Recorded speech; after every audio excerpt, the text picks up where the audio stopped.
The story begins with a beautiful little girl, around 10 to 12 years old. She has horns growing from her head and a strange light in her feet. Her name is Maleficent, and she is a lovely little fairy who lives in a magical forest. She has never seen the outside world. Her entire world is the forest where every tree, every bird, and every creature is her friend. Apart from humans, many strange and mysterious beings live in this forest, creatures that don't exist in the ordinary world. One day, while Maleficent is walking through the forest, she sees a boy. He is about her age. Maleficent, surprised, asks, "Who are you? What are you doing here?"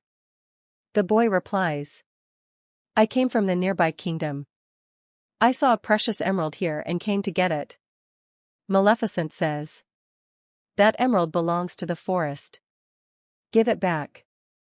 Then she adds, "Come, I will walk you back to your kingdom." The boy hesitates but says, "All right, I'll come, but will you be my friend? If I return, will you play with me?" Maleficent softly replies, "Humans shouldn't come to the forest again and again, but maybe, we'll see." They shake hands. As soon as Maleficent touches the boy's hand, she feels a sudden shock. The boy is wearing a ring made of iron, and fairies are harmed by iron. Maleficent tells him, "Don't wear rings like this again. Iron burns us." The boy returns to his kingdom. But the kingdom he comes from wants to conquer the forest. His parents are dead, and he is alone. Time passes, and a deep friendship grows between Maleficent and the boy, even though they don't know they come from enemy lands. They continue playing for years, and now they are both 16. A beautiful bond has formed between them. Maleficent starts to believe that maybe humans aren't so bad. But she still doesn't know how much greed lives in the hearts of men. A few days pass, and the boy doesn't come to see her. Maleficent remembers something he once said. That he wanted to become king and take over the castle. She still can't believe he could truly be greedy. Then one day, while Maleficent is sitting in her forest, she sees a king approaching with his army to conquer it. As the protector of the forest, she knows how to defend it. She rises and, full of magic, stands before the king. She says, "You cannot enter this forest." The king commands his army. "I want that fairy dead." As soon as the army enters the forest, strange and magical creatures attack them. A fierce battle takes place, and the king's army is forced to retreat. They say, "This enchanted forest is beyond our reach." Now the king has grown old and ill. He summons his court and says, "There are treasures hidden in that forest. I've always said we must conquer it, but now I can no longer go myself. Whoever defeats that fairy, I will marry my daughter to him." Just then, a young man steps forward and says, "I will go." Everyone is shocked at it is the same boy who was once Maleficent's friend. He returns to meet Maleficent. After many years. Maleficent is surprised. "Where have you been all these years? Did you not remember our friendship?" The boy gently says, "Forgive me, I was busy. But I never forgot you. I came to warn you, our king wants you dead." Maleficent trusts him, because she believes in their friendship and love. Then, secretly, the boy mixes something into her drink and gives it to her. Maleficent becomes unconscious. He tries to kill her but fails to finish the job. However, he cuts off her magical wings and takes them. When Maleficent wakes up in the morning, she finds her wings gone. She breaks down in tears, unable to believe her friend could betray her like this. On the other side, the boy brings Maleficent's wings to the king's court and says, "I have fulfilled your promise." The king, pleased, declares him crown prince, and the boy becomes king. His greed has been fulfilled. But Maleficent's world has shattered. Because she could no longer fly, one day Maleficent was walking through a faraway forest. During her walk, she saw a hunter about to kill a crow. This sight was unbearable for Maleficent. She immediately used her magic to turn the crow into a human. Seeing this, the hunter became frightened and ran away. The crow, now turned into a man, came to Maleficent and said, "Thank you, but why did you help me?" Maleficent replied, "I can't tell you. I just felt sorry for you." Hearing this, the man said, "From now on, I will obey your every command and serve you." Maleficent was pleased by his words and named him Dieval. Dieval began bringing her news from all around. Then one day, Maleficent discovered that her wings had been cut off just so her friend Stefan could become king. Learning this truth shattered Maleficent's heart. She developed a deep hatred for humans and lost all trust in them. Later, we find out that Stefan married the king's daughter and they had a baby girl. A grand celebration was being held at the castle. People from distant lands were arriving, and among them was Maleficent. She approached the baby girl, looked at her, and said, "You're very beautiful. When you turn 16, a spindle will prick your finger, and you will die." Hearing this, Stefan screamed in anger, "Why are you taking revenge on my daughter?"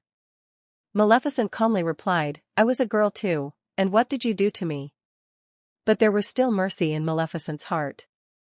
She said, "If your daughter receives true love's kiss on her 16th birthday, she will be saved from death." Stefan was terrified upon hearing this. He called 3 small fairies and said, "Take my daughter far away. Don't bring her back until she turns 16. Otherwise, the curse will come true." Then he tried to enter the forest to attack Maleficent, but she had built a wall of thorns around the forest so that no human could enter. Meanwhile, the 3 fairies took the baby girl deep into the forest. Her name was Aurora. Maleficent knew where she was. At first, she only went to scare her. But when the little girl smiled at her instead of being afraid, Maleficent's heart softened. She started to like the child because she was innocent and kind. The 3 fairies who were supposed to care for Aurora were quite careless. So often, Maleficent herself saved Aurora's life, sometimes from falling off a cliff, other times from trees. Time passed, and Aurora turned 15. Only 1 year remained until the curse was set to happen. Aurora had never seen the world outside the forest. She often wondered what lay beyond the wall. One day, she went near the wall, peeked through, and called out, "Is anyone there? Come forward. I have so many questions." At that moment, Maleficent appeared. Aurora recognized her and said, "You're the one who's been watching over me, aren't you? Why didn't you ever come to me? You are my fairy godmother. And the crow with you, he's my friend too. I know him." Hearing this, Maleficent's heart filled with joy. She was a good fairy, and now she truly began to love Aurora. Maleficent no longer wanted any harm to come to Aurora. Their bond grew so strong, like that of a mother and daughter.